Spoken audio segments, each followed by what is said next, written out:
You are going to speak or just think I'll just. Uh, we are starting because already we have 30 minutes behind schedule. So because you all have been waiting for it, and there are a few participants who are already in the online mode. So we have about a dozen presentation. So two are online and rest are oral presentation. We already know the rule, and we have very interesting topics, and I know you all are very enthusiastic about telling about what you have been doing, starting from sustainability to uh, education and various other topics, very interesting topics. And as you know, we have very because of the paucity of time, 5 minutes we have. So we would definitely like to have, if you could keep your presentation very short and just tell us about what the uh, uh, paper is about, and what are the methodology or what are the various findings. That would be in a very short this thing, and we will take only one or two questions, maybe uh, after the presentation, or let what do you say? So that would be from me.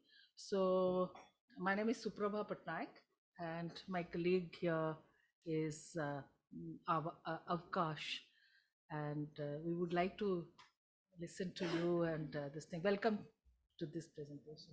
Uh, the first presentation is Dr. Pramod Kumar from IGNU. So is he there, Dr. Pramod Kumar? Okay. So we go to the next presentation, Harshita Sharma Nipa. Harshita, please, you can sit there, and if you are comfortable sitting there, you most don't be this thing. Just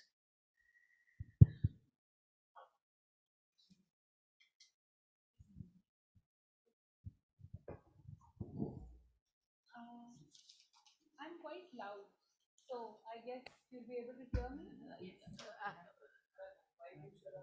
Mike, because it's getting recorded, so अभी ठीक है ऐसे ठीक है okay so आप time का देख good morning लीजिए. everyone. I am Harshita Sharma. I am a doctoral candidate at National Institute of Education Planning and Administration. So we work with education policy, planning, administration and finance. uh, my area of work is uh, shadow education. Shadow education necessarily means private coaching or private tutoring that students go to. I'm looking at how students transition from school education to higher education. So the new thing in transitioning is the CUET, as we all know, after the NEP. The difference, I was just talking to one of my colleagues here, we were discussing on how the scenario has changed in terms of the public private partnerships and in terms of legitimacy of these shadow education institutions. It's a big question when we talk about sustainability, and that too the SDG goal 4, when we talk about quality education, when we talk about access, when we talk about the 10th goal on reducing inequalities. So it's inequalities amongst countries as well as inside the countries, inter and intra country both. So these shadow education structures, as we know, are symbols of privilege, where certain students who have access to material and non-material resources get to university, whereas many students are left behind. What the CUET now does is, because it sort of it has created a structure wherein every student has to appear for an entrance examinations to get to higher education. A lot of them do not get to prepare for these entrance examinations, because as we know, entrance examinations are necessarily based on the exam taking skills. So it is a question on sustainability, on question on the quality of the entrance examination and quality of the candidates who are coming in. What is the faculty's viewpoint on it, and what is the students' viewpoint on it was not really was not really addressed when a system like this came into power. So my question is that these new emerging public-private partnerships, where we are where the government is legitimizing the shadow education structures through these partnerships with institutions like Khan Academy, institutions like Fitji, Chaitanya. So a lot of I'm naming them specifically so that because I cannot include everything in my presentation. Maybe you can go back and look on it, and then we could discuss more. It's more like these institutions, the learning gap which was created, especially during COVID. These institutions have come in to fill that learning gap. We are somewhere intrinsically understanding that these institutions are better equipped to teach our students than the teachers we actually hire. So these teachers don't have autonomy. We are putting in our complete control on these teachers, on higher education, on school education, but we are getting our monetary benefits from the shadow education structures. So we are not trying to have a policy on that. There is a policy deficit. There is a deficit in terms of regulatory mechanisms. My question is then, what is that these institutions are providing to the government, to the education structures that normal schooling setup or normal formalized higher education setup is not able to do? So I'd move on to a more organized sort of a write-up that I have. It will take about a minute, and then I will finish. So post-pandemic literature has well established the learning gap across different levels of education in most countries around the world, including India, where virtual learning substituted the in-person school education. The sudden shock raises concerns on quality of teacher education, teacher training, learning readiness, peer learning, and social isolation in the developed world. The countries in the global south, like India, had added basic access related barriers like low literacy, digital divide, mass migrations, etc. in India. The world is slowly recouping from the pandemic, as is the Indian education system. There have been multiple efforts to minimize access barriers and maximize opportunities for learning for all stages at the school level. The paper examines the efforts the government and its institutions in India have taken to bridge the widened learning gap, which it is popularly advertised as. But this is the gap which the filling of this gap is what I am actually questioning in my work. In most cases, academics condemn the private tutoring industry for extensive commercialization, exclusionary practices, and profit maximization strategies. Unlike before, formal institutions are now seeking partnerships with these tutoring agencies for their strategic reach, approach, and contributions to student learning. The exercise is directed to reach the earlier learning equilibrium, which is also questionable, but still, we are trying to reach that equilibrium through these partnerships, and which I am most skeptical about, which although are not ideal case, but showed most promise in relative terms. Franchisee tutoring bodies like Khan Academy, Vidya Mandir classes, etc., and educational technology platforms like Unacademy and Byju's have been approached to enhance equitable access to quality education and address the learning needs of public school students. A comparative case study designs examines the role of the public-private partnerships, ensuring that the cases are not measured against a universal yardstick or pitted against each other, rather appreciated for their variations and contributions across the Indian states. So there are various partnerships which I am trying to examine, but I'm not pitting them against each other. Rather, I am trying to understand that specific partnership, like in the Delhi schools, the government school, the SES, so low socioeconomic status students, and the students who are now accessing these type of schools, how that partnership is happening with the Vidya Mandir classes. So I'm trying to understand that. While we recoup the learning deficit, it is important not to forget, excuse me, I am just finishing it. Equity, inclusion, and quality in education. These three crucial factors affect sustainability of education systems as well as education for sustainable development. The neoliberal education agenda often loses sight of sustainability development goal 4, quality education, and goal 10, that is the reduction of inequalities in the country. The tutoring or the shadow education system is one such commercialized practice that limits access to quality education. Uh, my paper discusses both privatization of existing formal schooling sector and the growth of private formal institution. It explores the debate around the welfare state's responsibility to ensure the education as a right and the public-private partnerships adopted by the state to enhance equitable access to education through desperate times. Thank you.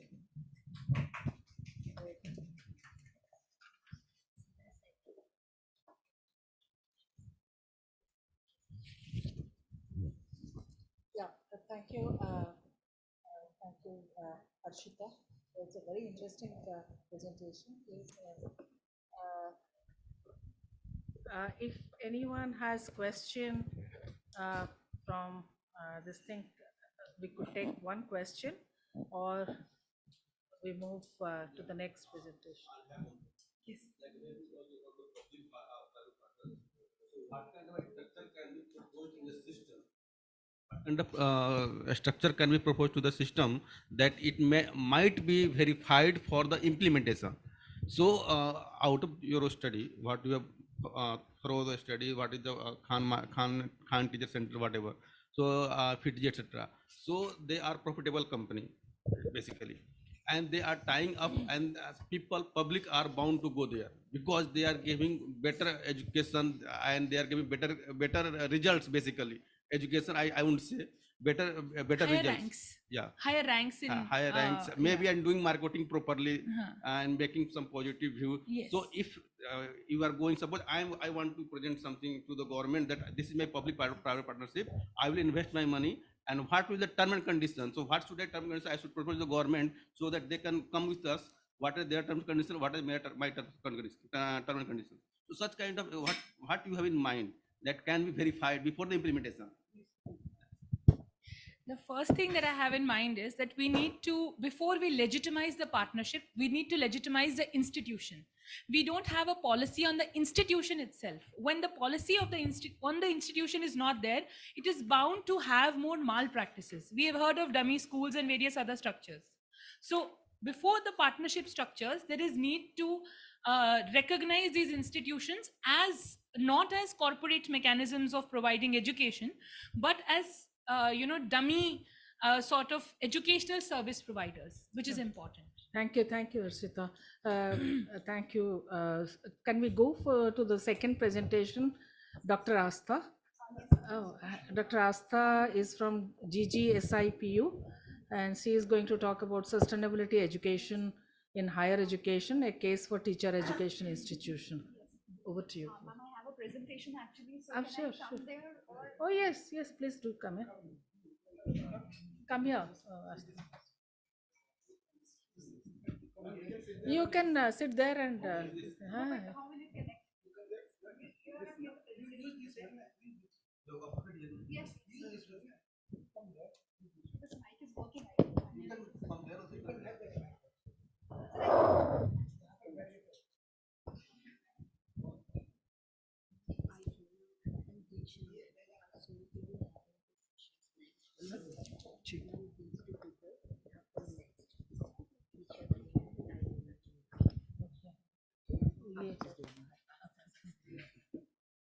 This is.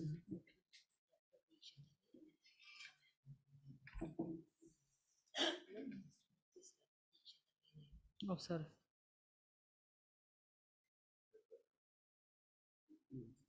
Okay. How to watch out? This is. It's not.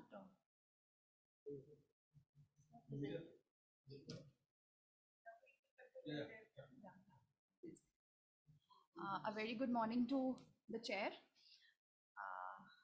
and a very good morning to all the paper presenters and all the audiences present here in the room. And I wish to thank the organization ICSE for giving me this great opportunity to present my thoughts on this day in this great conference.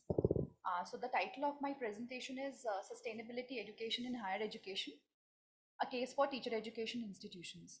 So I'll be reflecting both on the higher education institutions as a whole, not just their curricular practices, but also in their ethos and their infrastructure and in the pedagogical aspect. So how they are integrating or trying to integrate sustainability education across their institutions. But my study will be limited to teacher education institutions only. So that is, I have written a case for teacher education institutions, because we talk a lot about sustainability, sustainable development, sustainability education in teacher education. And but how far have we been able to achieve that? It's a big question. So let us see, like I have done a small exploratory study in this regard. So this is like these are the parts of my presentation. There's a brief introduction about sustainability education, then drawing interlinkages between sustainability education and teacher education, objectives of the present study, research design, analysis, educational implications and references. So as we move about, I'll just go briefly about sustainability education. So I have done a literature review in this regard. So we can say that sustainability education is a process and direction for developing attitudes, understanding, skills, and motivation to create more sustainable systems.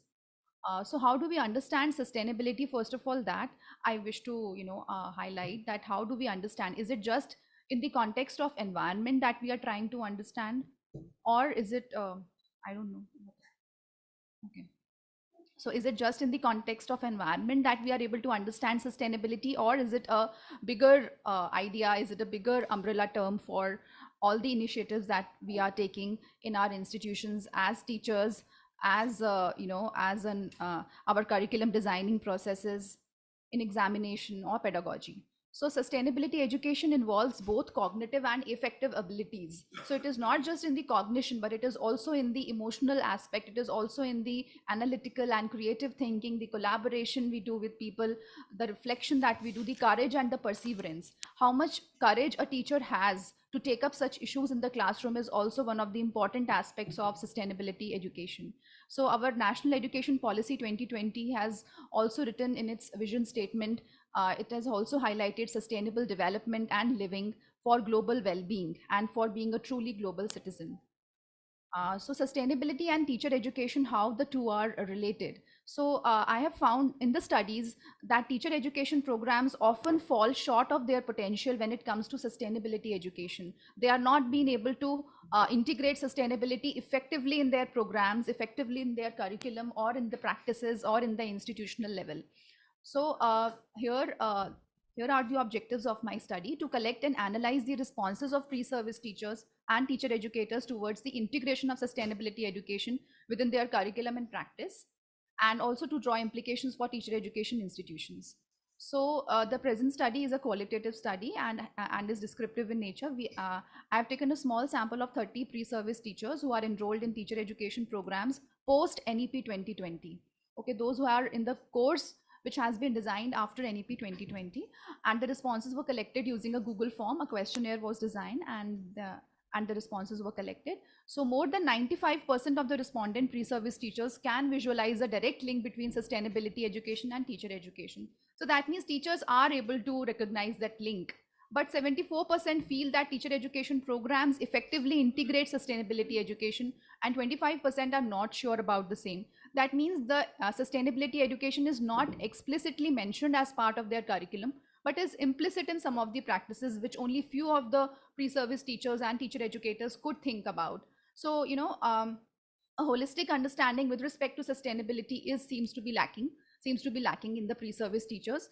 And there are many challenges faced by the teacher education institutions, like in the area of curriculum, pedagogy, infrastructure, and finance, which they have also highlighted. There is an inflexibility in the curriculum because teacher educators and the pre-service teachers, they are not given an opportunity to contribute in the curriculum design, and there is a lack of trained teachers. So, one of the teachers, I would like to read out her response, how she is able to integrate sustainability education into the teacher education curriculum. Sustainability as a mindset is inculcated throughout the course, but especially in environmental education teaching, it is emphasized greatly. The curriculum is imparted through critical reflection of our day-to-day practices, harming the environment, discussing present sustainable substitutes, and brainstorming about possible innovative alternatives. Also, the use of ICT resources is greatly discussed and encouraged for efficient resource management. So these are some of the, you can see in the response of this particular teacher, we can see so many sustainable practices hidden. Sorry. So these are some of the institutional initiatives which I could gather from their responses, which are thematized. I have arranged them theme-wise: infrastructural, curricular, pedagogy. So I think I don't have much time to elaborate much on these, but yes, they have given these initiatives, like solar panels are there in their institutions. They have a water harvesting system, vertical gardening, terrace garden. And in the curriculum also, they have eco club, they have environmental awareness society, they have gardening, weaving, tie and dye, environmental education. And in the pedagogy also, like they are using LMS and ICT resources to reduce their you know, paper usage, and for efficient resource management. They have field observation studies, they have theater, self-development workshops. So, and they have plantation drives also, sustainable water usage. But with respect to inclusion, I have found they are less aware about how to make their like their campus and their classrooms more inclusive, because that is also one of the important aspects of sustainability education. When we talk about SDG 4, so it talks about quality education, and one of those measures is also in inclusion. So that way. So, and these are some of the challenges which they have reported, that the pre-service teachers have reported, like changing the mindsets of teachers, lack of resources, affordability and practicality, lack of knowledge and awareness, well-trained teachers, and lack of flexibility in designing the courses. So these are some of the educational implications of my study. Thank you so much, everyone. Thank you. Thank you for your patient hearing. Yeah, very good. Very well Thank done you, ma'am. presentation. Thank you so much, It's a very interesting topic. Thank you, ma'am. If we, because of the time constraint, we'll go to the next presentation, Dr. Diksha Dave from IGNOU. And you can come here. Next would be Iona. Your presentation is there? Yes. Okay.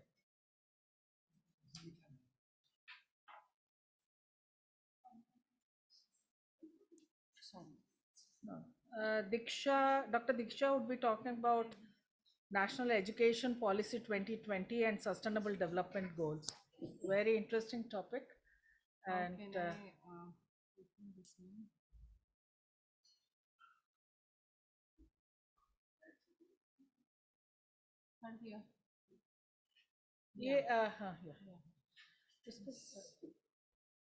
Good afternoon. You have 5 minutes. Yeah, Diksha. I understand. Because this is not a paper, it is just an abstract submission. I am yet to work on this. This actually explores the National Education Policy 2020, which is very optimistic and ensures to have inclusive quality education. But let us see how does it help to meet the sustainable development goals. So NEP 2020, the vision has been stated in the whole document that it is to create the global citizens. That means it basically works to break the silos in the disciplines which are already existing. As it is said, it is light and tight regulations, and three are the main features we can say about NEP 2020 is inclusivity, diversity and equity. This whole is applicable to all the features of education, ranging from the pedagogy, the teaching learning systems, the students, the teachers, and the entire educational institutions. They have to be inclusive, diverse in terms of imparting different types of programs, and equity among the shareholders. So this is the 2021 data, which says that out of the total global youth population, 20% is there in India. It has 264 million students in schools and 39 million in higher education. And if it has to make India an education destination, for that it is very, very important to look into the challenges which are being faced by the Asian countries, particularly related to what we are witnessing today is environmental pollution, climate change, rising inequalities, social unrest. These are some of the challenges that could come in the way of implementation of the NEP 2020 in a more just manner.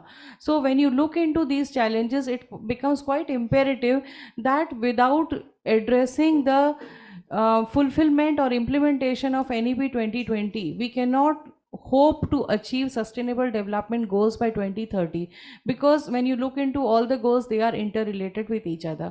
I would be focusing clearly upon SDG 4, as it has been stated by Astha ji just now, that it envisages to provide inclusive, equitable, quality education and promotes lifelong learning opportunities for all.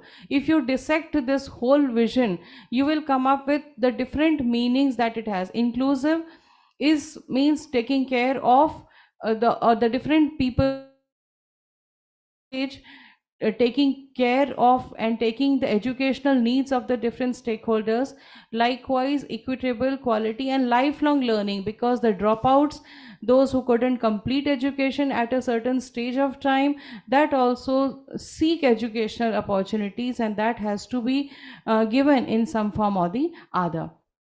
So these are the targets. There are 7 targets in SDG 4, and these 7 targets, if you, these are SDG targets which are meant to be achieved by 2030. When we look into the national education policy, which has been which is soon to be implemented, we will find that we have given due weightage to all these SDGs. If you see equal access to quality pre-primary education, yes, more of the emphasis has been given to the education of the children from 3 standard to 6 standard. The whole pattern of 10 plus 2 has been changed to 5 plus 3 plus 3 plus 4. Then if you see the affordable technical and vocational education, now before the completion of the schooling years, one course in skill related to whether it is carpentry or whether it is some electrical has to be done by the student, so that he is equipped with some skill or the other. Likewise, we hope to increase the gross enrollment ratio by 50% by 2035. This is in line with SDG target 4.4, means increasing in the number with having the relevant skills.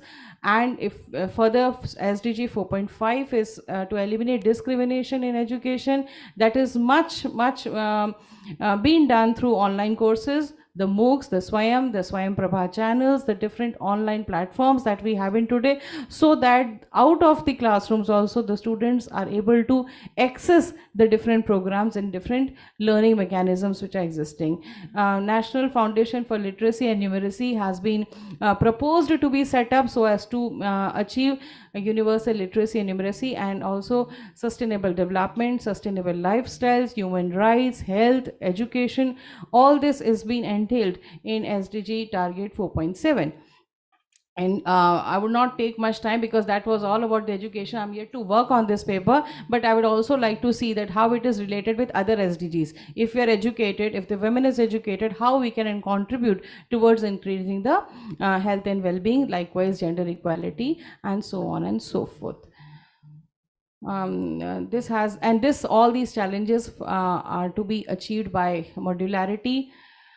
Even the IITs are now offering courses in humanities and the social sciences, interdisciplinarity among the silos, the diversity, accessibility, and sustainability. These are the challenges. Thank you. Due to paucity of time, I couldn't explain, but yes, I am keen to work on this paper, and this is just the presentation of the abstract. We hope to see you working the kind of disconnect that is there and how it could be connected. Yeah.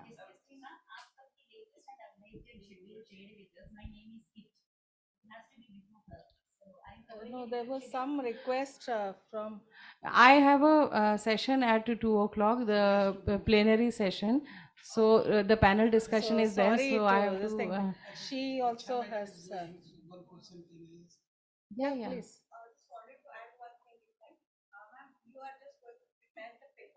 Yes.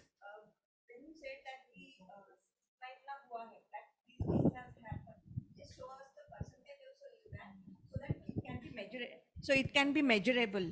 So this has been done, like rural students are still not able to get the digital these things. So True. there are a lot of things we have to do, and 2030 is like 7 years. Yes. It's very much near. Yes. So it's going to, what we are going to achieve, that has to be measured. Yeah. So if you can put it in your Definitely. put the how much percentage has been given on the each sustainability points. Yes, but that will be means more practically. I would be able to do it after some time, because NEP has just now because I am correlating 2020 NEP has come. But yes, definitely I will be taking certain criteria and compare Actually, what was the situation before and how it has changed. Actually, you are checking about the NEP, how it is a quality education they are. Yes. But I mean there are two terms, like the discrimination and sustainability. How the rural people already told, and about the money they have to spend for fees. disparities there, gaps are there, Yes, and also subtlety, that will lead to sustainability or not. definitely. This is discrimination is there. Yes, So they are not matching. anything. yes. Now we have to pay too much.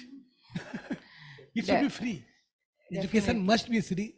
If you are advocating, then discrimination is not there. Otherwise, Thank you for writing Thank very you. interesting questions. I hope your work could progress well, and you can take maybe after this. Sure, we'll sir. I discuss, will. uh, we will discuss after the Sure, sure, session. sir. We will- And we will I think discuss these after are all positive comments. I think we need metrics for measuring all this kind of thing. Yeah, I would now request. Yeah, thank you. Iona, if you don't mind, because the organizers, Iona, please come and yeah, Iona, Jean, she is going to present about new partnerships and connections to improve climate and ocean literacy. Interesting.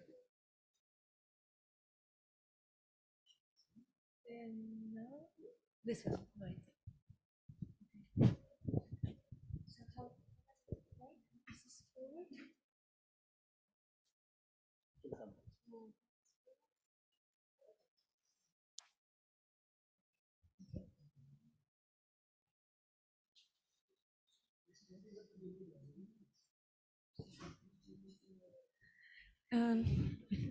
Hello, everyone. Good morning or good afternoon, depending on where you are. So thank you very much for having me in this session.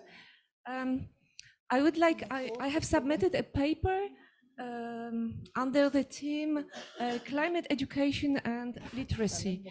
Well, the title of my presentation and my paper is Multidisciplinary Partnerships and Connections to Improve Climate and Ocean Literacy in Europe. I come from France, and I work for an aquarium and a marine science center in France, in the north of France. And in terms of education, we belong to the informal education sector, and we hope to complement the formal educational system in terms of environmental education, and especially marine education, ocean education. So climate and ocean, well, they are really very closely linked, because ocean is the fundamental part of the climate system. It has major influence on our weather, on our climate, but it can also offer to nations many solutions to adapt or to mitigate climate change. So this is why we educate. We have a lot of activities and actions that actually relate to both themes.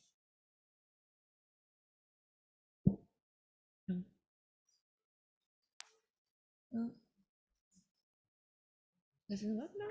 Oh, okay. Thank you. So, we try to complement the formal educational system, especially through learning by different methods, like learning by experience, and appealing to different senses, to general public, not only pupils, but to all ages of people. And so we appeal to the sense of aesthetics, because we try to show the marine environment, which is really beautiful, and normally people don't have access to this underwater world. And also through senses such as touch, feel, smell, taste even.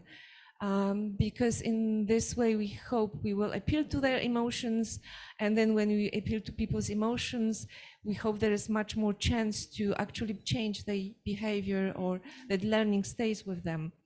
So we work very hard on improving ocean literacy. So what is ocean literacy? It is the understanding on one's influence on the ocean, and the ocean's influence on one and society. So an ocean literate person, or an ocean conscious person, they understand the essential principles and concepts of the ocean, and the importance to humankind. They know how to assess scientifically reliable information and can communicate about oceans in a meaningful way. They can also they are also capable of making responsible decisions, and especially in terms of responsible consumer choices to better protect the ocean. So marine aquariums and museums and science centers, they our mission is to intention and ambition is to complement the educational system in terms of environmental learning, and we are visited by millions of people every year, so we have access to all people from all ages, starting from families to really different kinds of populations. And so we try to adapt the messages to a layman, scientific messages to layman. Yeah, can you next? Yes. So we also build partnerships with other educational centers all over Europe, and who do the same thing. And we imagine or we implement joint campaigns. For example, recently we had a campaign, Make Europe Blue, where we urged all kinds of stakeholders to commit to an action for the ocean and for the climate, and by making a concrete pledge. So we had like politicians who pledged to do something for the ocean. We had institutions who pledged to do something in terms of corporate social responsibility. We had also individuals who, for example, who committed to take small but important actions for the environment, for the marine environment. Can I have the next slide, please? And we also connect with young people through the Youth for Ocean Forum that we have coordinated recently. And this forum assembles young people, and they can apply by submitting a concrete project. The forum is for people from 16 to 30 years old. And once the project is accepted, they become accredited as young ocean advocates, and they get support to further develop their project and their skills to implement it or to roll it out. And the forum also helps young people to make their voices heard by giving them the chance to participate in different international conferences, like, for example, the COP26 in Glasgow and many other high-level conferences where they can actually speak and advocate for themselves, for their future, and for the ocean. Can I have next slide, please? So we also work a lot with local schools.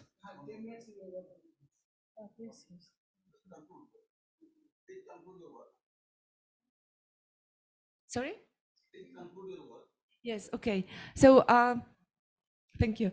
So the schools, we work with them, and we encourage them also to, we organize for them the field trips and the different workshops, and even we have the intercultural project. Recently we have a project with schools with it was an English language project where they actually had to do some research in English about marine world, and they were connected with the other schools in other countries, and they have to exchange the information between themselves in English.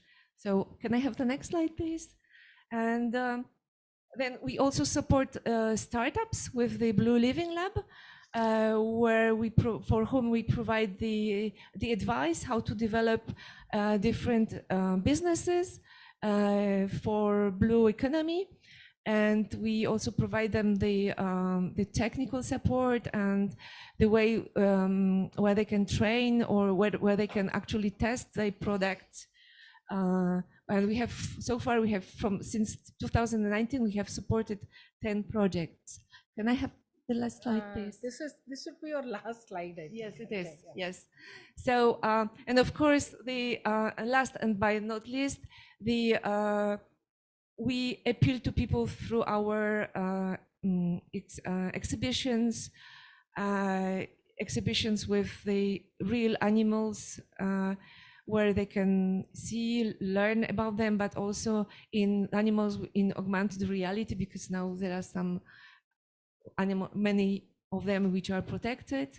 And we also produce tools like, for example, the passport of the citizen of the ocean, where this sort of takeaway were for kids, but also for adults, with the lists of different actions that they can take on an everyday basis.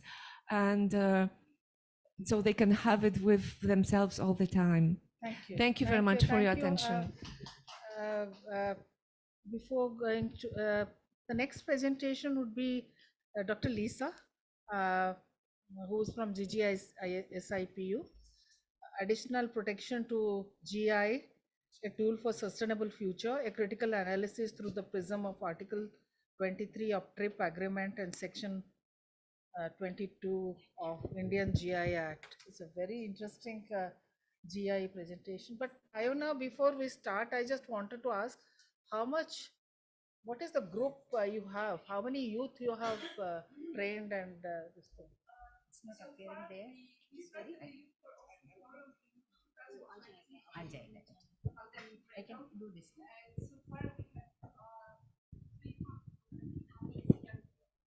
Thank you. Okay, over to you, madam. Thank you so much. Let me congratulate the organizers, because I am finding really academic seriousness. This is missing in many conferences. So congratulations to the organizers, and thanks for accepting my paper. So my topic is on geographical indication. Is there anyone sitting here does not know what is geographical indication? Can you just tell me any example of GI? Any example that quickly come to your mind? Basmati and everything. Thank you, ma'am. Thank you so much. So Basmati is one of the best example, because it is being shared between 7 states. Delhi is having only single geographical indication, that is Basmati. Okay, so so I am not giving a legal definition, because I understand this is not a legal audience. So I will be speaking from a common man's perspective. So you know about patents, copyright, and multiple kind of intellectual property, right? Wherein an individual has to patent or copyright. So it is a private right. But coming to geographical indication, no individual can have a geographical indication. It can be owned only by a group of people. Basmati, all farmers cultivating Basmati. Darjeeling tea, all producers of Darjeeling tea. So it is known as a collective. And when we look at, for example, Pochampalli silk, the weavers are very poor. So the farming community, the weavers, the artisans who are very poor, they collectively own geographical indication. And one example I am showing you as Champagne. So we have Iona from France. So Champagne is being produced from the Champagne regions of France. If you remove that particular root or stem of the Champagne and you replant it in any other continent, it will not give you the same sparkling effect. Champagne will give you the qualities of Champagne only from the Champagne region, because the geoclimatic situation, the land, the soil, and the traditional production and processing practices all give the quality to the product. So here comes the importance of sustainability, preserving the biodiversity, protecting the environment intact to give the exact taste, exact qualities to that particular product. This is not happening with other kinds of IPR, but when we come to geographical indication, you have to protect environment, you have to protect traditional knowledge, you have to protect indigenous knowledge, then only you can maintain the quality of the product, and maintaining the quality of the product is very important in continuation of renewing the geographical indication. So I'm not going to read all these things, but what you can see is there is a divine chemistry between man and nature. If biodiversity protection is not happening, environmental protection is not happening, your GI will lose the intellectual property in that. So it's very important to maintain that particular chemistry between man and nature if you want your Basmati to be protected as a GI, Darjeeling tea to be protected as a GI. But the real issue happens because of an international treaty that you have, the TRIPS, trade-related aspect of intellectual property rights, which is a part of WTO agreements. And all the countries, most of the countries of the world are part of WTO, so we are also signatory to TRIPS. Article 22 to applicable to all goods, let it be wheat, rice, wines or spirit, there is a basic level protection. Article 23, high level protection is applicable only to wines and spirit. And who are the wine producing countries? You have Spain, you have France, you have UK, you have US, you have Australia. These are wine producing. We are not wine producers. We are wheat producers. We are rice producers. But we don't have this protection. So I will lead to another slide where you can see that Darjeeling bags are, you will get Darjeeling bags in US. Darjeeling is used for undergarments. Darjeeling is used for services. And even in Canada, you have spices with the Darjeeling name. But under Article 23, you just cannot do it because there is an additional protection.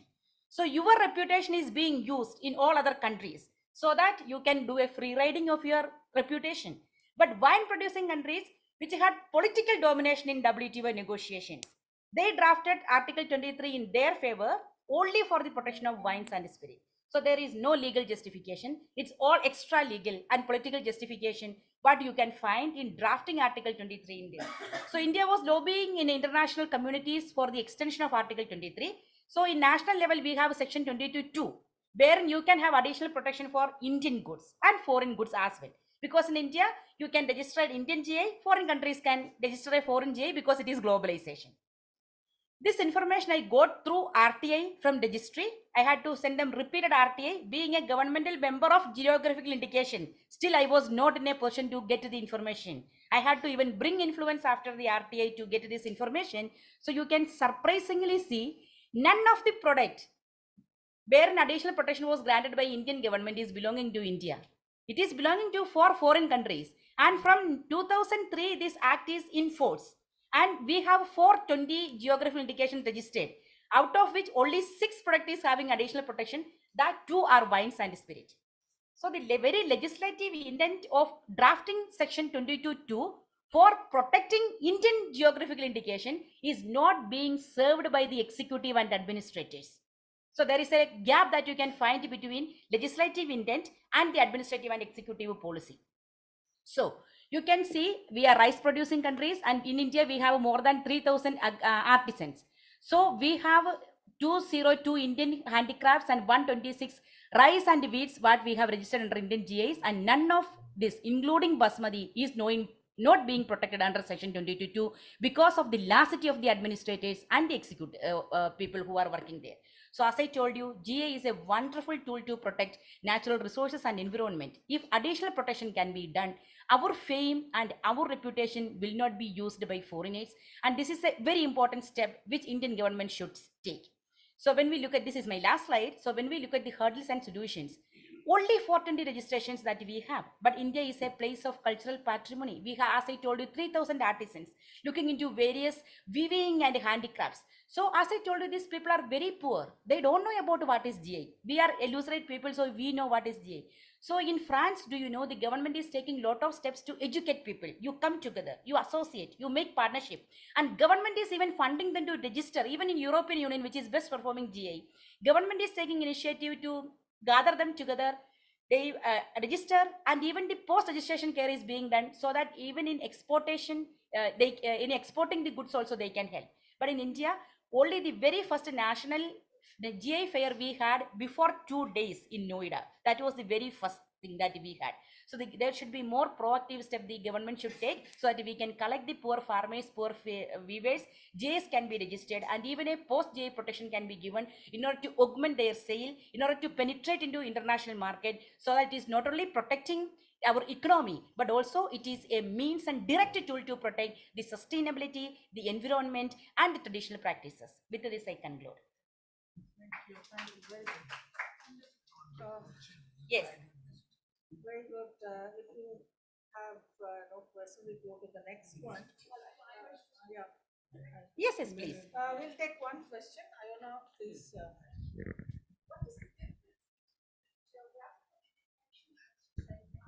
Yeah. Yes, yeah, and before 1994, when the TRIPS agreement came into force, countries like India never had a GI Act. Here you could register a GI as a trademark. There was no law prohibiting it. But after the TRIPS agreement, trademark can be registered as a geographical indication. So trademark can be any name. So India can be a trademark, for example. So, but now the law is very straight. A geographical name as a trademark, you cannot register after the TRIPS agreement. But if already you have a registered trademark before the TRIPS agreement, that is protected, provided there is no public confusion and no unfair competition. Thank you. Thank you. Thank you. Can we have now presentation by Mr. Dr. Anand Vardhan? You are from NIH. I was in NIH, initially in DRDO, then NIH, then Patna University, then another corporates.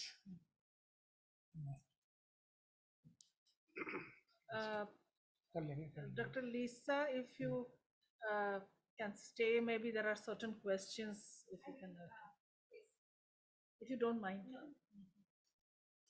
ये क्या खुल ही रहा? हाँ, notice.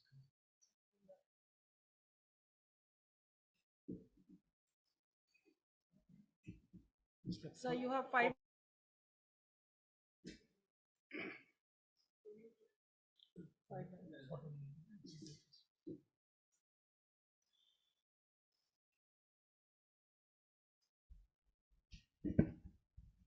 ये आ नहीं रहा है इसमें. Slide is not coming.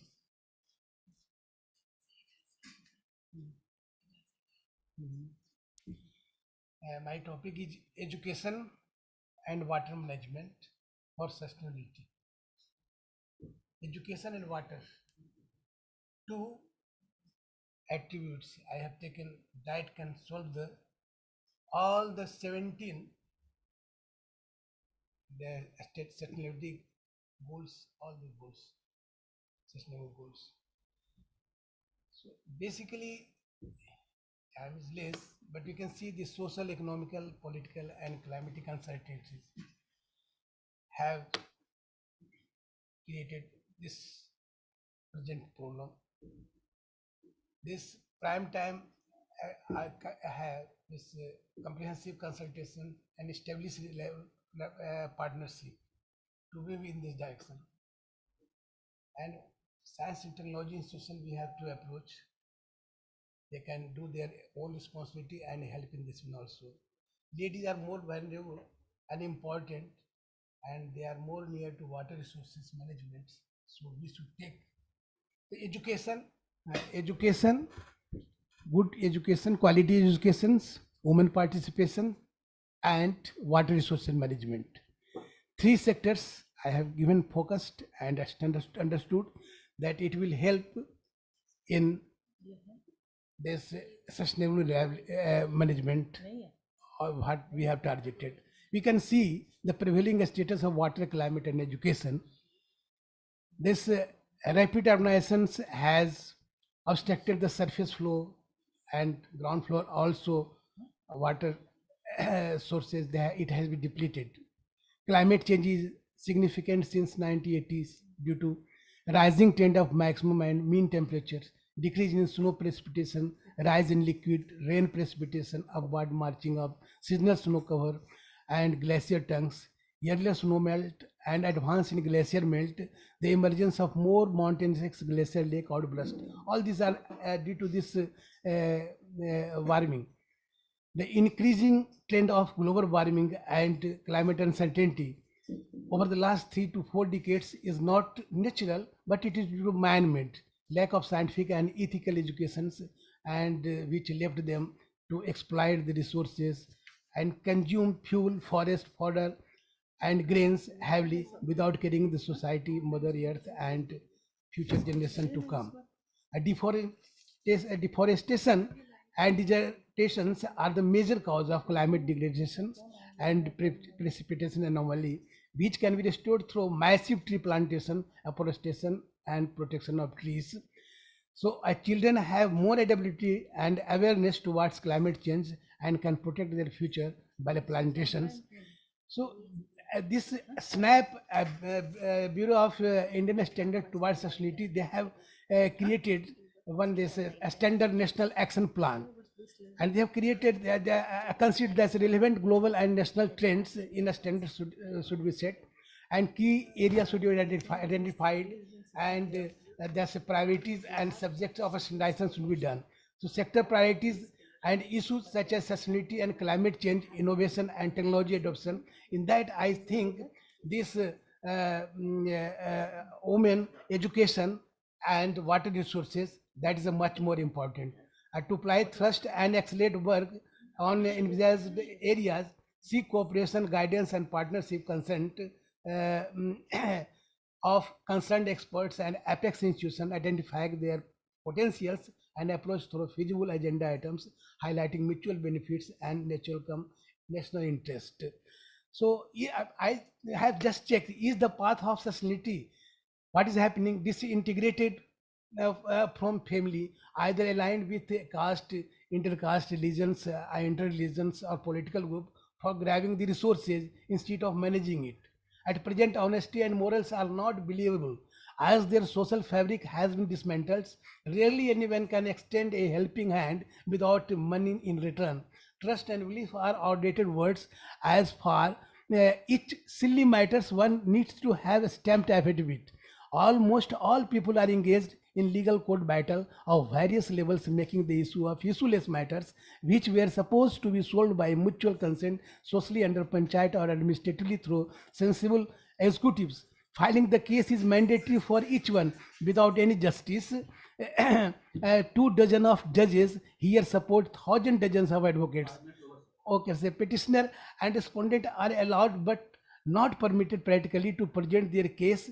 All this situation, this we have internet, but paperless work we are not. We are so many photocopies we are doing. So all this, what is practically we are doing as like internet, but mobility is not. This is too much out driving. Each and thing is coming. So is it sustainable? We are not moving towards society. We are moving towards anarchy. So what is you can think? So what is sustainable? So water source and policy we have decided how to do. We have to do conjunctive use of water, and all the communities and municipalities should do this work. So some education standard we have set so they can follow. The all the 17 this standard this we have a program, we have given a model. So G4 education, G5 women empowerment, and G6 water. If we work on this, then poverty and hunger due to equality, G10, and climate impact, G13 can set to be zero with the help of G16, G17, 11 financial and institution. So finally we can get G3, G12, G15 successfully, and all the this sustainable development goals can be achieved. So these are the issues. Okay, thank you. Thank you very much. Now I will request Madam Shirin, if you could, after Madam Shirin, Ravin, sorry? Yeah, thank you. Thank you.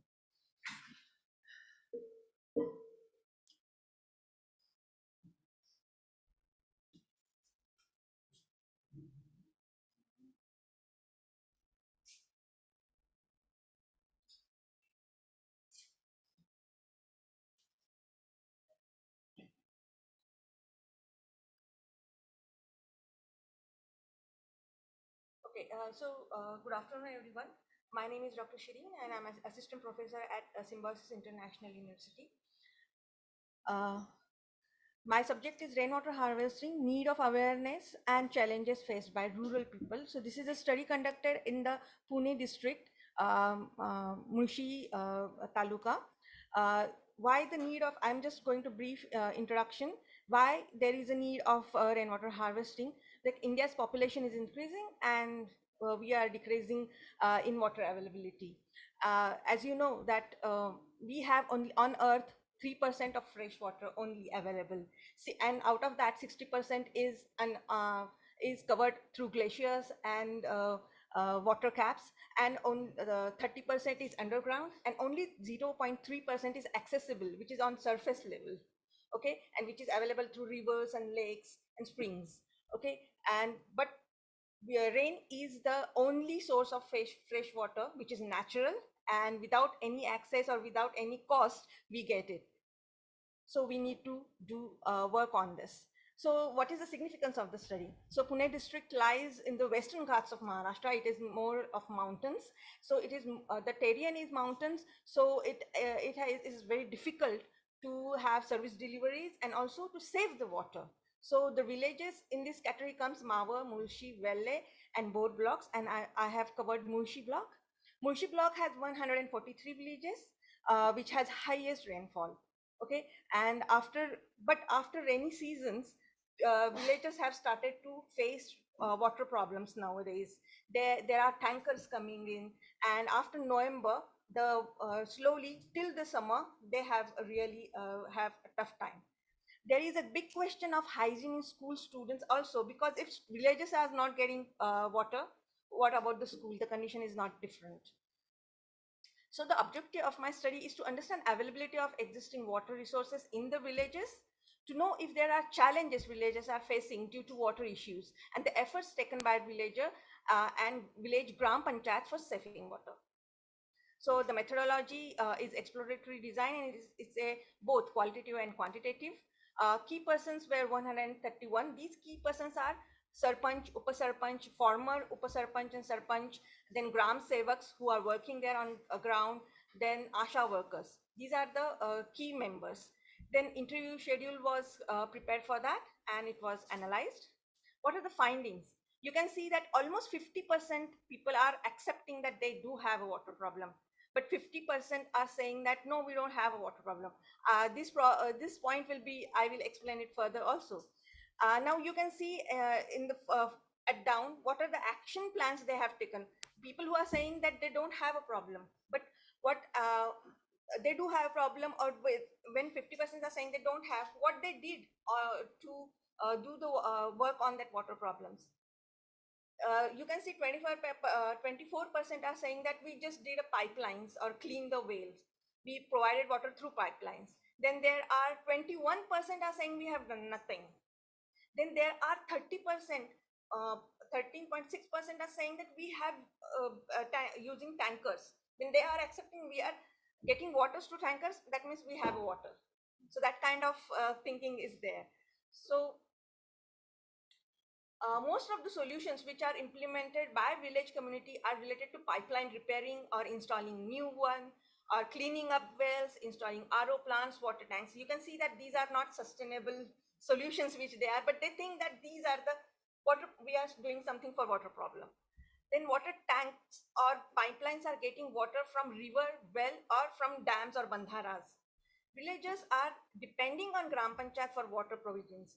You can see here that most of them are saying that we are getting once in a day only water, and 8% are saying we are getting alternate days. Then some of them 6% are saying we are getting twice in a day. Some of them are saying we get twice in a week. So the problem is slowly increasing. And what are the sources of water? Most of them are getting tap waters.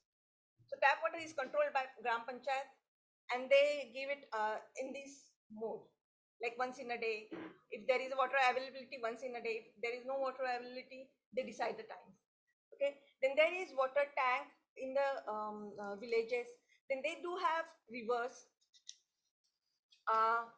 While getting information about the frequency of daily water, yes, 85 respondents informed that villagers are getting once in a day. Okay, so most of the respondents, 35 respondents informed that they have unused water bodies also, and in that unused water bodies, most of them are hand pumps and wells.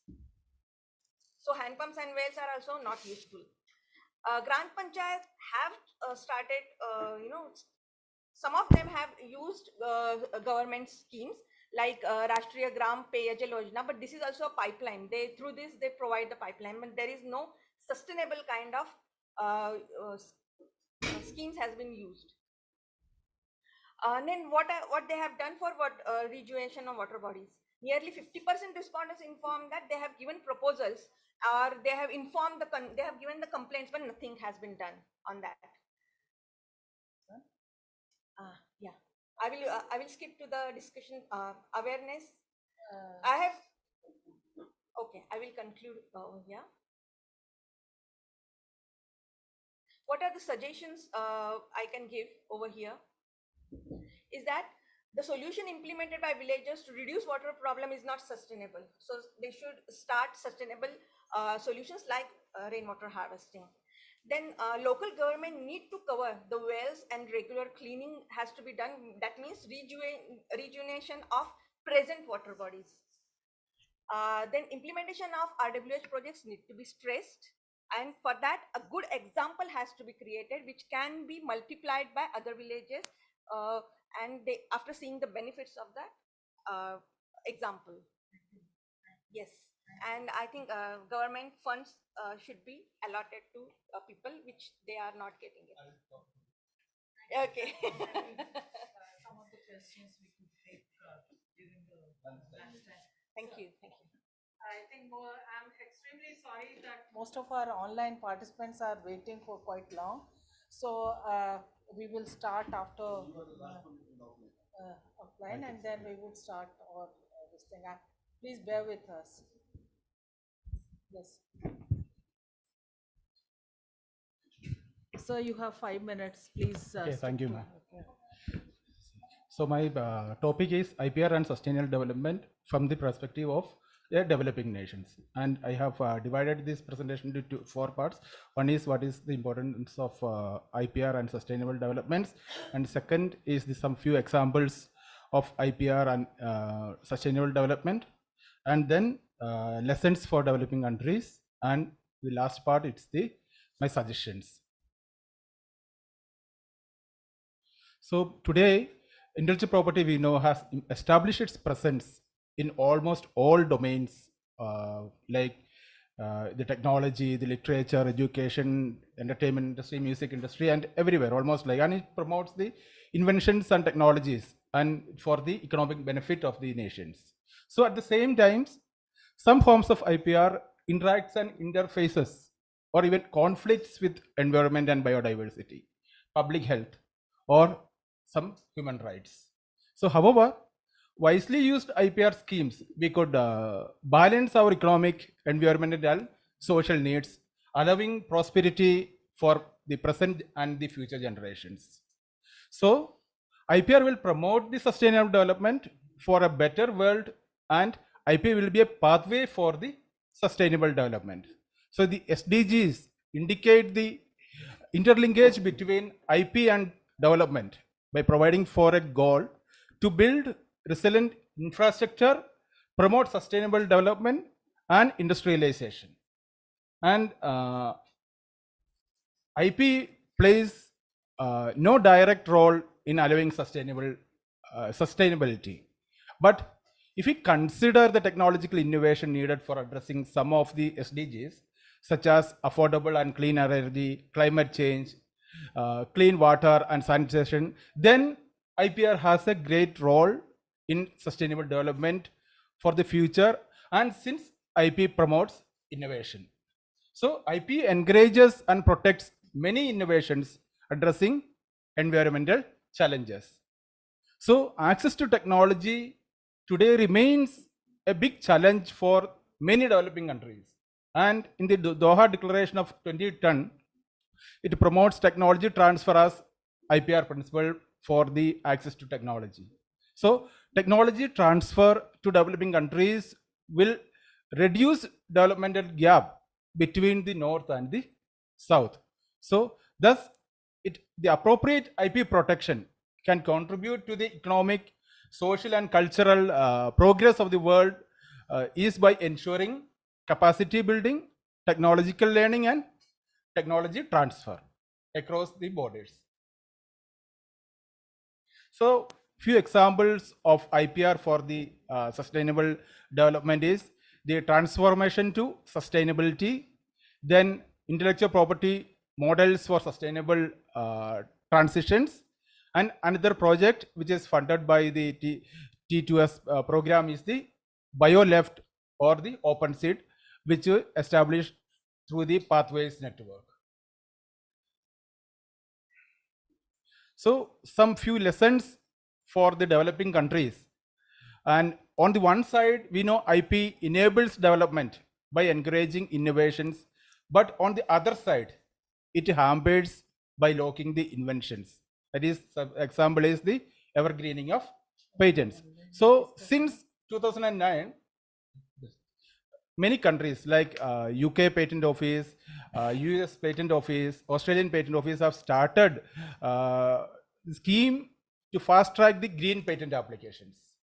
So even the Brazil has also done. So few suggestions from my part is, see, the IPC green inventory, which includes categories of technologies like in the field of alternative energy production, energy conservation, nuclear power generation, transportation, waste management, agricultural and forestry. This is the need to develop, protect green technology by way of promoting the green IP. So with this, thank you very much. Thank you very much. Now we have most of the offline, almost all the offline presentations are over. Now I would request the online presentation. Now I would request Riaz Ahmed from UAE. Are you there, sir? You are. Yes, I am. Yes, welcome, and you have 5 minutes to talk about higher education role to achieve SDG 4 UAE perspective. Over to you, sir. Yeah, okay, thank you.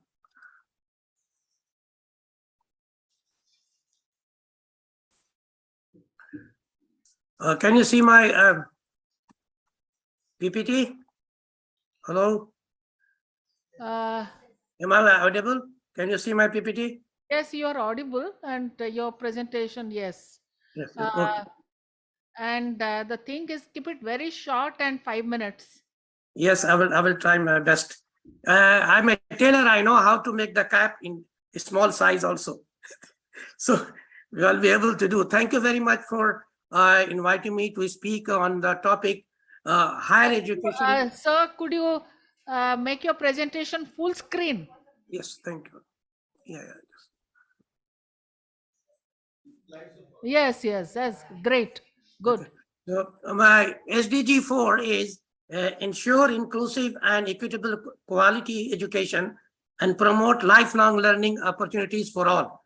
Now, to do this one, what could be the best thing? If you look at carefully the hierarchy of the level of education from primary to tertiary, you can see that in the primary, we actually prepare the student to become responsible, but the responsibility we give to the student when they reach to the higher educations. So I've chosen higher education. I'm trying to discuss the role of the higher education in SDG 4, but in the perspective of the UAE. I'm Dr. Riaz Ahmed. I'm assistant professor at Emirates Aviation University, Dubai. Now, the table of content which I'm going to talk about is background, the role of higher education institution in a sustainable world, higher education as a key aspect to achieving UN Sustainable Development Goals, challenges and barriers in implementing sustainability in higher education, and conclusion. I will try to make it very brief because to make it clearly. Now, when I'm talking about the higher education, then I have taken as the three stakeholders. One will be the universities or the Ministry of Education, who is going to prepare curriculum, and the students will be participating into it, and it will be created and practiced with the help of the Faculty of Research.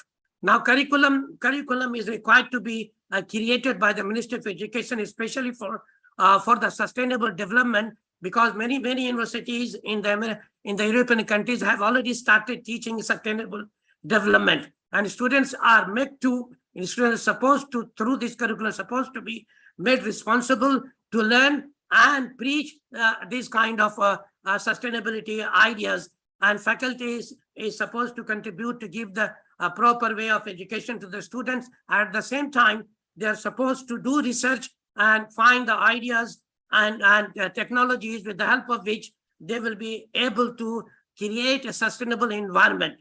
Now, the thing is that the faculty research will be in three different models. I have given three different models. The model number one is from top to bottom. Like in this case, the sustainable development goal will be chosen, and that faculty will be asked to do the research on that. This is one model, but this is not highly practical because not all the university is the research mode. The second model is where the faculty will be asked to do the research, and we will be trying to link their research to one of the SDG goals. But all these are not also possible for different reasons, economy, situation, environments, public and private institution, all these factors are involved there. So I will be suggesting the hybrid of these, or joining the both, the model 1 and model 2, because this is highly practical and possible. Not all the university can afford to be research oriented. So this is my model, which I will be talking in detail later, but just this is what I'm going to stress upon. So there are in UAE, as because I told you that I'm going to talk about the UAE perspective. Sir, I'm afraid you have 2 minutes left. So there are the many universities has been already shown over here. They are practicing these kind of research top to bottom, bottom to top, and this is one of the, and how it will be possible, because the UAE have a strong vision for education, and this is what they are talking about towards 2030. Our vision is to transform lives through education, recognizing the important role of education as a main driver of development and achieving the other proposed SDGs. We commit with a sense of urgency to a single renewed education agenda that is holistic, ambitious, and aspirational, leaving no one behind. This new vision is fully captured by the proposed SDG 4, ensure inclusive and equitable equality education and promote lifelong learning opportunities for all. Now, I will be, this is the reason why the UAE continues to be the most competitive country in the Arab world according to the Global Competitiveness Index. But its ranking is dropped back to 2015 to 2016, just because the others exceeded by them, but they are continuing to grow further and further. Now here these are the methods and modes they have adopted to make it ensure that how this can happen. I cannot speak more about this one. This is the statement of the minister who is creating the education for sustainable development, and this is going to achieve by 2030. And this is the framework with the help of which they are going to achieve this one: updating policies time and again according to the requirement, learning about environmental transformation, building the capacities for teachers, empower. This is very, very important, and mobilizing the youth, adopting related procedure with communities, monitoring also how they will check it.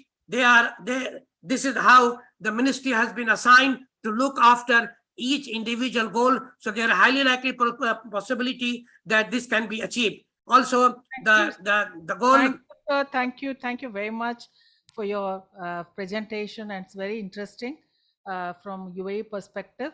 Because of the paucity of time, we are asking you to this thing. Thank you very much. Thank you for participating. Any question? Very good, sir.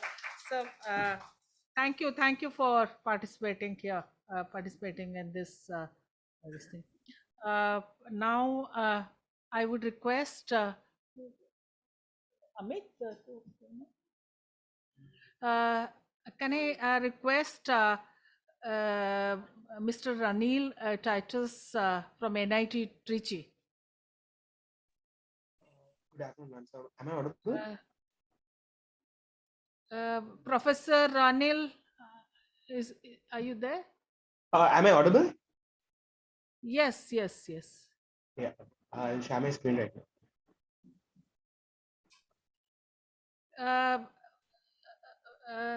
You would be speaking about informal education in young adults, a case study of Auroville. Yes. Dr. Ranil, Professor Ranil, you have 5 minutes. I'm afraid we have to, you just tell about your work and what are the major findings. That would be objective and major findings. Dr. Ranil, over to you. Yeah, I'll just go through everything like quickly. I'll finish it within 5 minutes. So yeah, so the education system is basically of two types, which is formal education and informal education. And in which formal education has a set of boundaries and follows the same curriculum for all the students. And informal education focuses on the experience, and this lets the student be more creative and lets them get a holistic experience on learning. And it basically creates a more hands-on experience for them in order to do that. So the methodology of the study was basically a primary and secondary data sources, like the case studies I did it on Auroville, which is in Tamil Nadu, and also like some research journals which has been published. So and informal learning is basically of four types, which is self-directed, self-initiated, hands-on learning, and day-to-day practices. Then, so there are lots of ways for informal learning, and I'll go through some of them with the outcomes like of the informal learning. So the conversation with your co-learners and teachers, which lets you get a better understanding of the subject from others' point of view, and small assignments, workshops, and seminars to develop self-learning, decision-making, and critical thinking to present things from their point of view. And informal learning spaces, knowledge can be explored with the free help of discussions with the other students and experts. And lots of games can be done, which like it's a physical game or an outdoor game, indoor or outdoor game, which creates a team spirit and competitiveness and become more social with each other. And volunteering, giving opportunities to students to take part in events, to work as a volunteer, make them independent, disciplined, and responsible for their task. And e-learning, giving time and spaces to them to do a thing and learn through internet, online applications, presentations, help them get a skill towards advanced technology. So the system in Auroville basically runs on volunteering, in which the student and hands-on practice, which the students like irrespective of the age, the people are allowed to go inside and practice like whatever they want to do. As they have a lot of, they built a lot of buildings or do a lot of researches on naturally available materials, which doesn't take a lot of cost for them to acquire. So yeah, so Auroville. We have 2 minutes left, Ranil. Yeah, yes.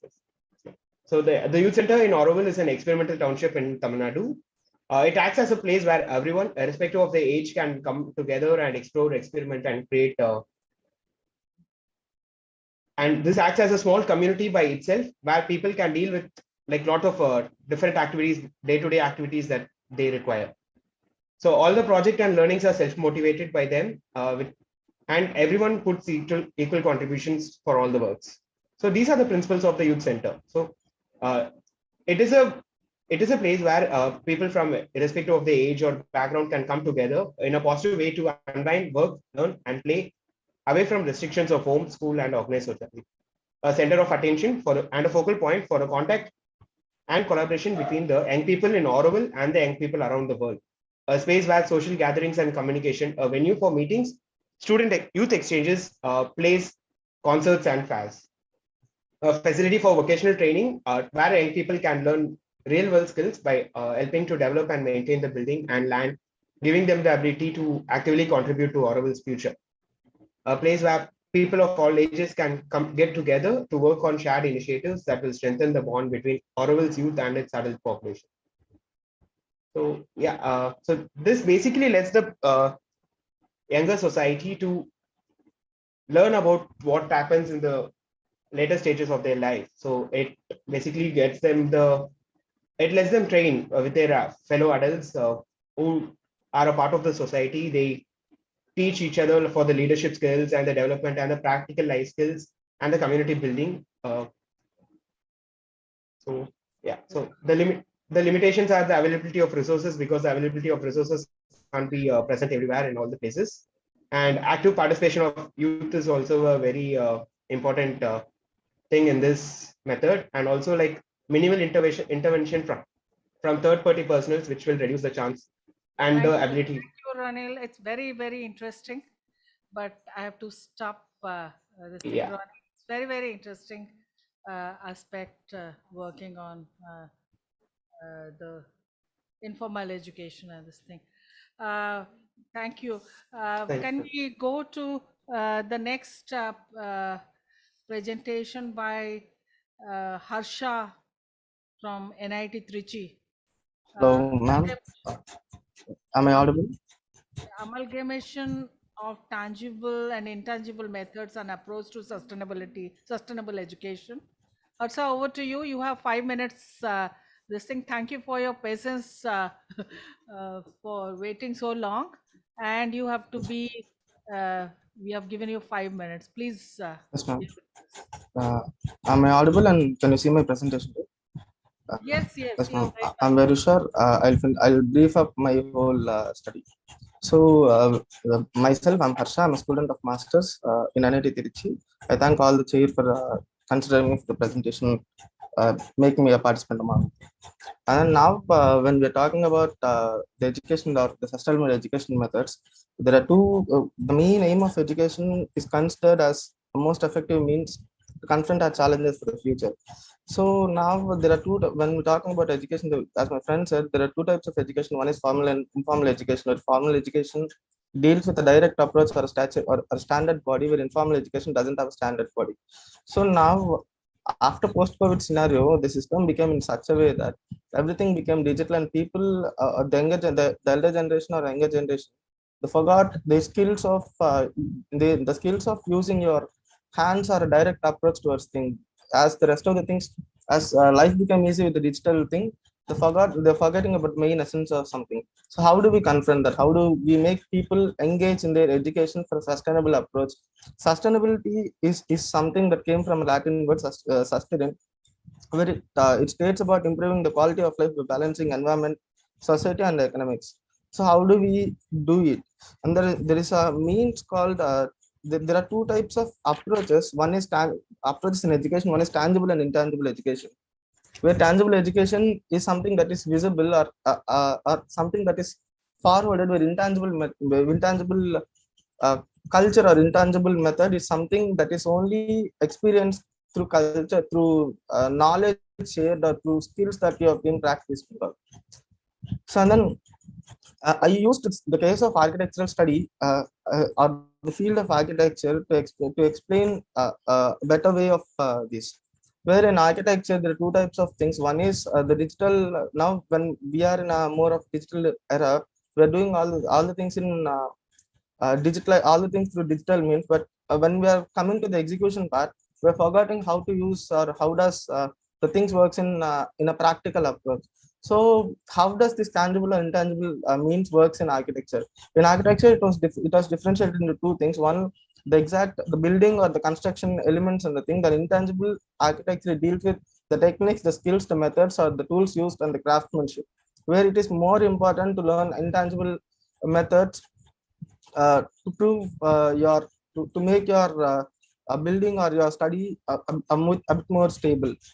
So and then, is this tangible and the form of intangible education, is it new to India or new to our culture?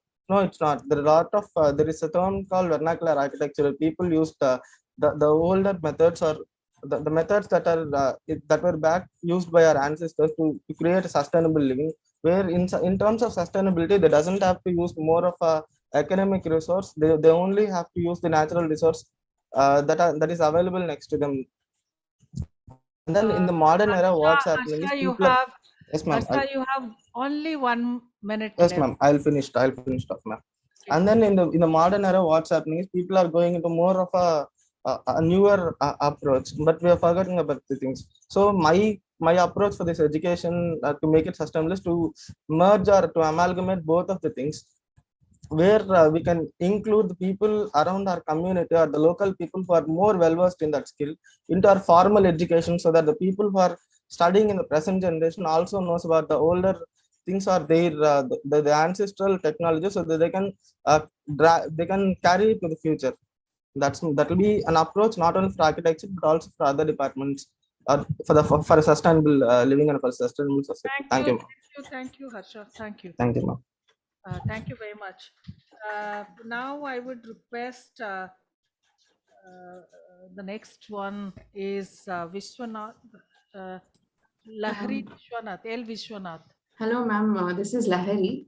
Lahari, yeah, Lahari, please. Ma'am, if it is okay, I have a compilation of 3 case studies. Could I present one case study since we have a shortage of time? Okay. Yeah, you please, because of the time constraint, you can just elaborate on one case study and finish it by 5 minutes. Yes, ma'am. Thank you so much. I am sharing my screen.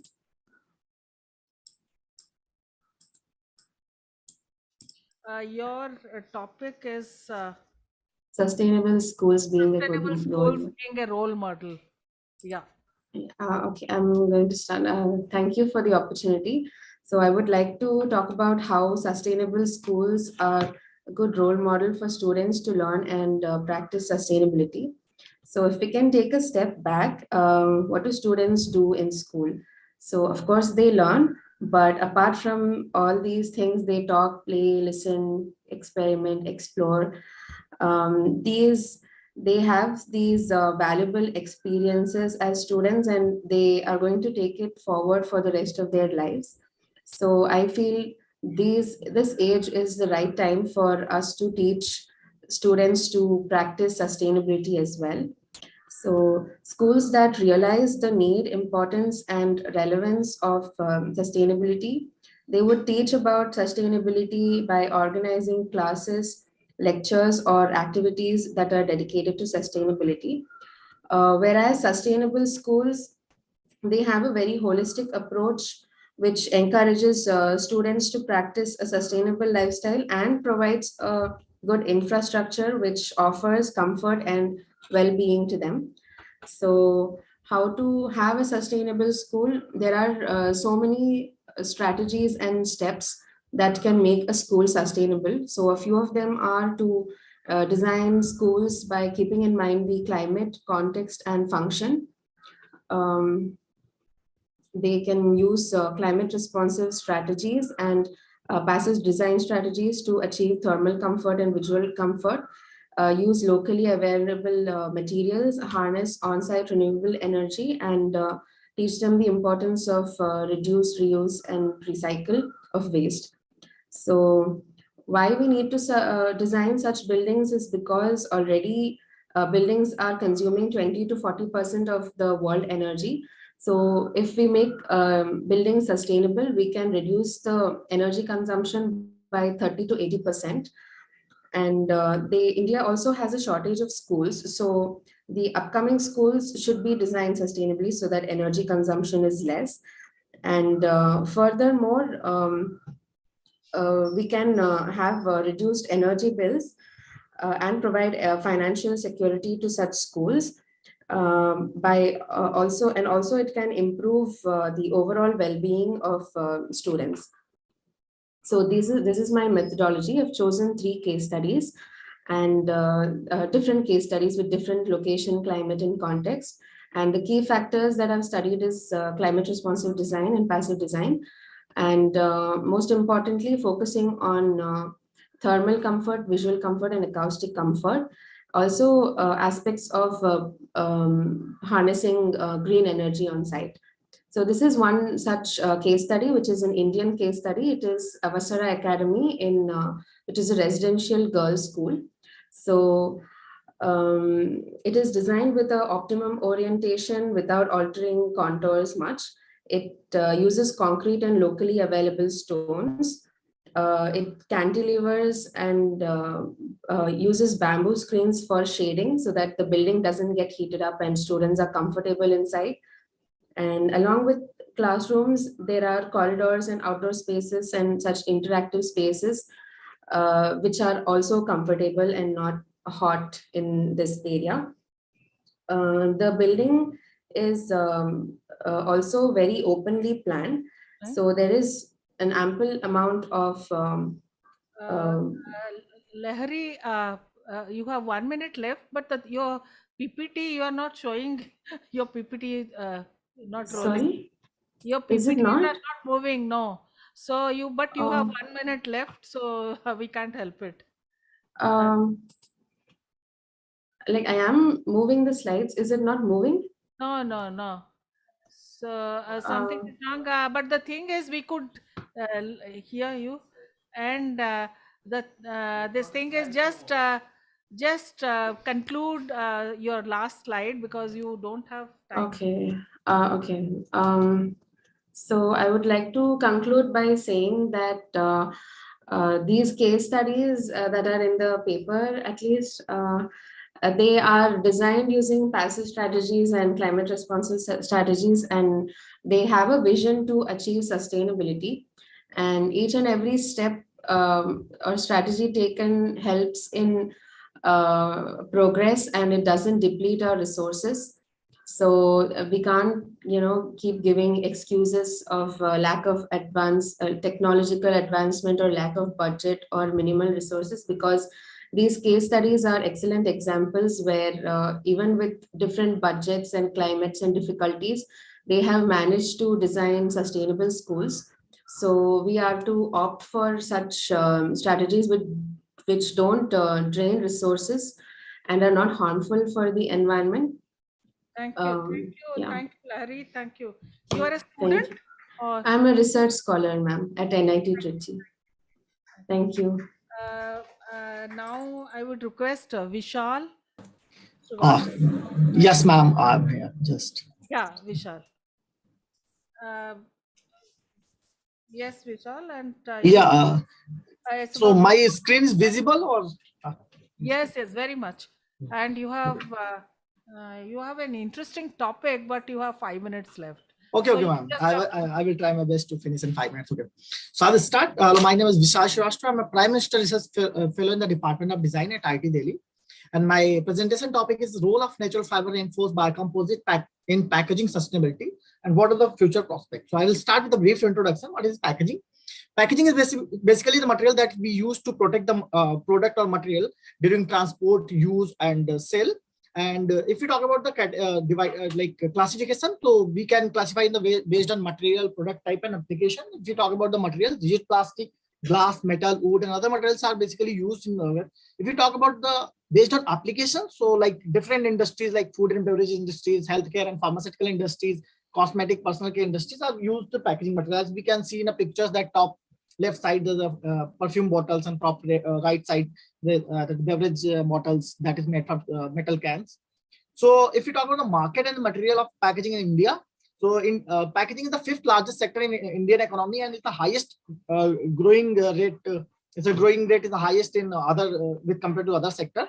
And there is several boosting factor like rising rapid expansion of pharmaceutical industries as well as packed food industry. Also the fast growth of e-commerce industry. If we talk about the material distribution of these like in packaging industry, so paperboard cover around 33%. Flexible and rigid packaging combined covers more than 40%, metal covers around 12%, glass and other materials used as more than 10%. But the problem is these material is they create a lot of environmental impact, like they create a lot of solid waste generation. So in a case study in 2015, it was found that more than 60% of total waste generated was openly landfill in a like open environment. If we talk about the total plastic waste generation, so packaging generate the highest total plastic waste compared to other sector like textile and textile transportation. And this next problem is that create next problem is it create a lot of air pollution, like plastic manufacturing and metal manufacturing is very energy consumption process, and it's create a lot of greenhouse gases. If we talk about the metal packaging, so its manufacturing create like larger impact with compared to plastic manufacturing. If we talk about the glass manufacturing, it's create more than 3 times environmental pollution with compared to plastic and metal. Third problem, it creates marine pollution. So more than 75% of total marine garbage is created by packaging waste. And like in a case study, what found like plastic waste, plastic was found in 59% of total seabirds, around 100% of sea turtle species, and more than 25% of fishes in a marine. Vishal, So if you could, yes, the solution part, if you could just finish it in 1 minute, because just you have 1 I'm minute trying left, to rather so like the solution. yes, ma'am, I'm trying my best to just I will finish in 1 minute. So biocomposite can be a best alternative, and it is like because it is made from natural fiber and biopolymers, because these are several advantages over the synthetic material, like as we know that synthetic material have some limitations. Natural fiber is renewable, made from renewable resources, have higher mechanical strength and creating low environmental impact.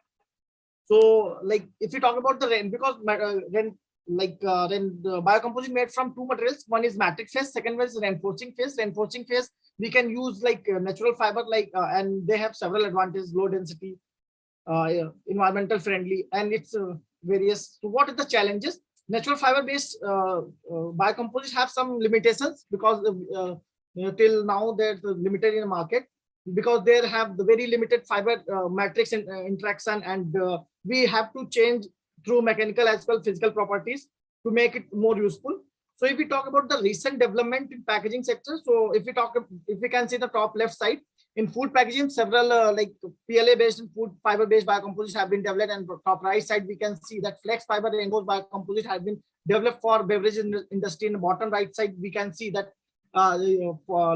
perfume bottle which is made from fiber reinforced biocomposite, and top left bottom side. Thank you, Vishal. It's very interesting, but we have to stop you. Oh, no problem, ma'am. Thank you, ma'am. Thank you very much. Our last presenter is very good work. The last presenter is Amit Patel. Yes, ma'am. Amit, are you there? Yes, ma'am, I'm here. Amit, I'm extremely this thing. Sorry, you have to wait so long, but you have to finish it in 5 minutes, because we are all waiting to hear you, and you should finish by 5 minutes. Okay, thank you, ma'am. So, good afternoon, everyone. My name is Amit Patel, and I am going to present a topic on the sustainability of automobile made from natural fiber reinforced biocomposite. I am a PhD research scholar at the Department of Design, Indian Institute of Technology, Delhi. So these are going to be content of my presentation. So let me first explain what is automobiles, because my all presentation is going to be focused on the automobile. It's a four-wheel vehicle, vehicles for transporting a small number of passengers by powering itself. It can be minimum 1 or maximum 8. So first of all, let us focus on what is the global automotive industry forecasting. So in 2020, we can see that there is a $20.3 billion worth of total automotive industry, and it is increasing with the CAGR rate of 4.8% and expected to reach 25.7 billion in 2025. We are seeing that there is a high rate of growth of automobile industry, but by sides there is a carbon dioxide emissions also increasing with a very high rate.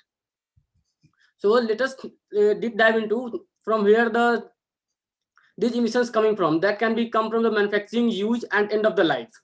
So what is the impact it's creating on the sustainability? So automobile, as a demand of automobile increasing, that there is a price of raw material also increasing, as well as there is we are using a lot of vehicle, so it's consuming a lot of non-renewable resources. So there is a depletion of resources, and it's at the end it's creating a greenhouse gas emissions. So currently these are the plastic material used for the manufacturing of the automobiles, like a polypropylene, acrylonitrile, styrenes, polycarbonate, and nylons, to make an automobile lighter, that help in the reduction of the total weight and give the better fuel economy. But at the end, we are not going to recover all the plastic component by the recycling method. So this is creating a waste at the end of disposals.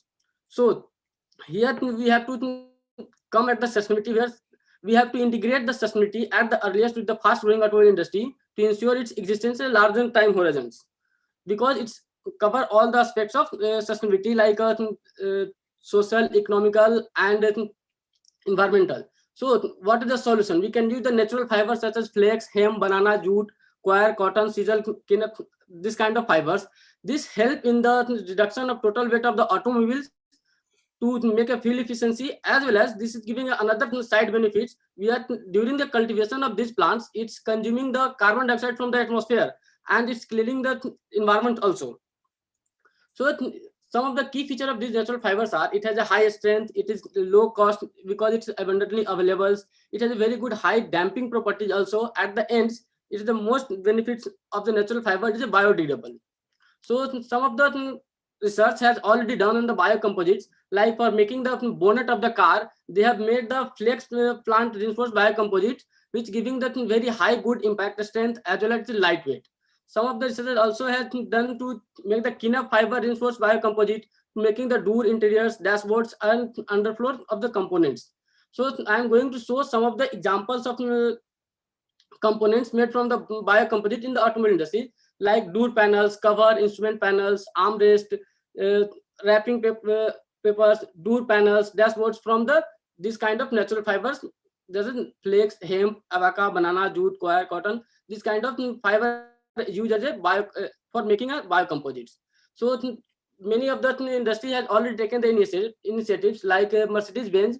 They have made the some of the components through sisal, hemp, and flax for making their A, C, E, and S class of series of models. As well as that Lexus has also introduced some of the biocomposite based material to making their interiors. In BMW 7 series, they have made the door panel with the biocomposite by making the compression moldings.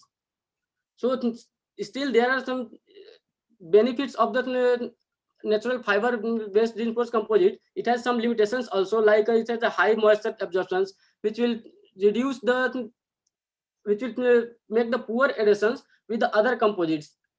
But that can be solved by making the surface treatment of this hydrophilic natural fiber to make it hydrophobic. That can be solved.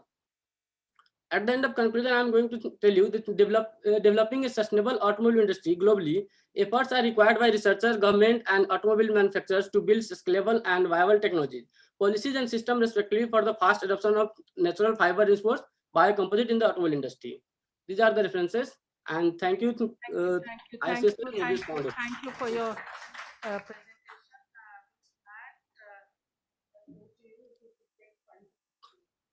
Or I will just wrap it.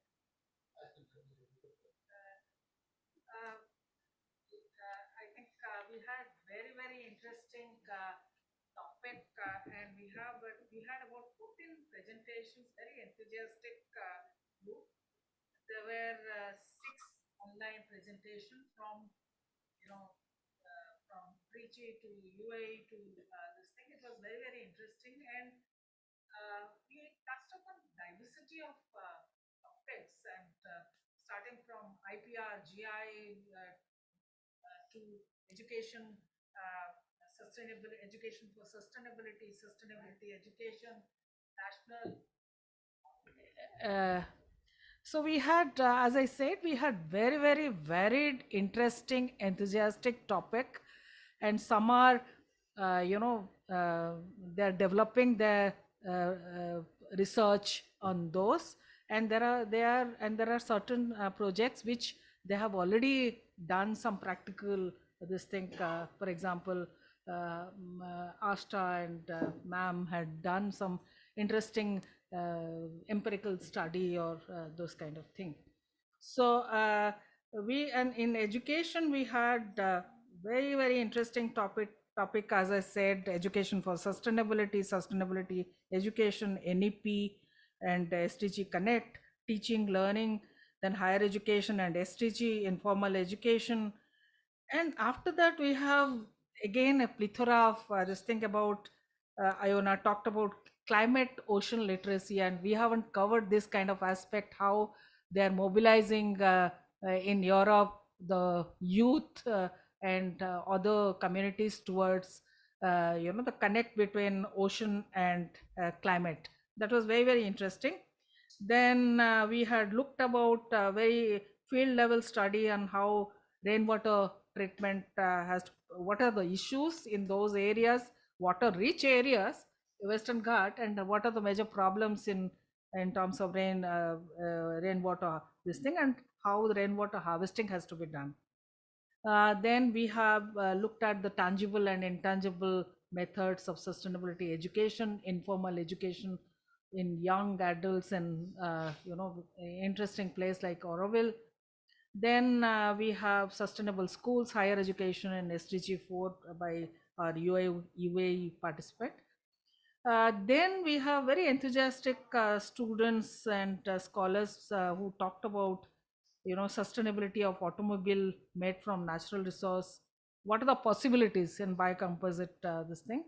And the second one is about role of natural fiber reinforced composites, packaging sustainability. These are the very sustainable design, sustainable future products, etc. How we should be mindful about what kind of products we are doing. So I think we have. Thank you very much for participating, and in this thing, I must thank you all for this thing, and I must thank my colleague here for this thing. So I think we started a little late, but I think we have finished on time. No, it's all because of you. So we could do it. It's very interesting. The thing is, we did not have the opportunity to ask you questions. Higher learning, GI, and the kind of thing you are doing, your empirical studies, etc. So I'm sorry we could not take questions, but all the presentations were, there were number of questions and interesting questions we could have asked this thing.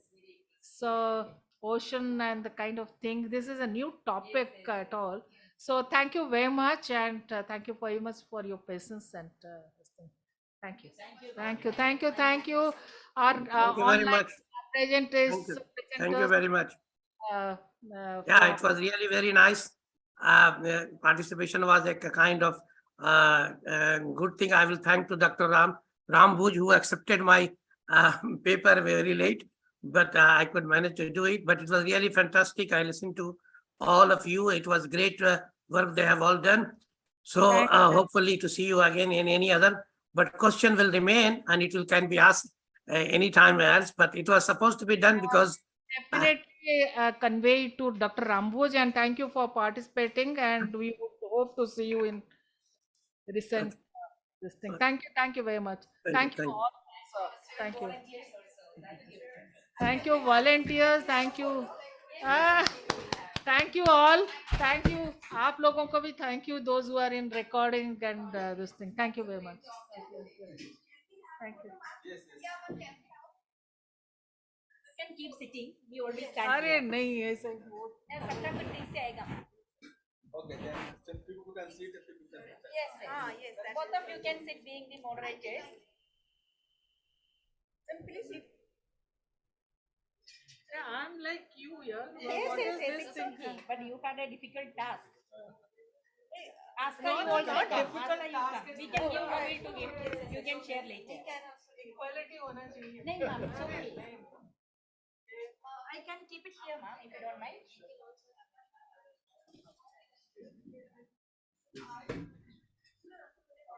Sure.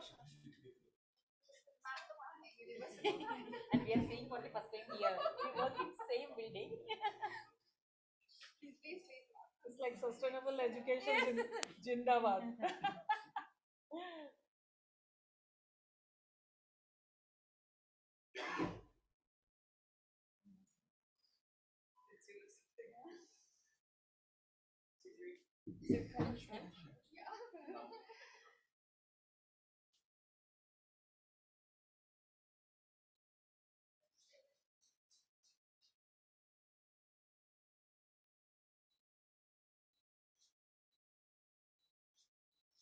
Thank you. Actually, we were learning from you also how to manage time, no? No, because all you are waiting for lunch. So It was freelance session, sir. Yes, of course. We had 40 presentations, no? So it took time. no, this is all because of you. You have been so nice to finish your work so that we could have lunch.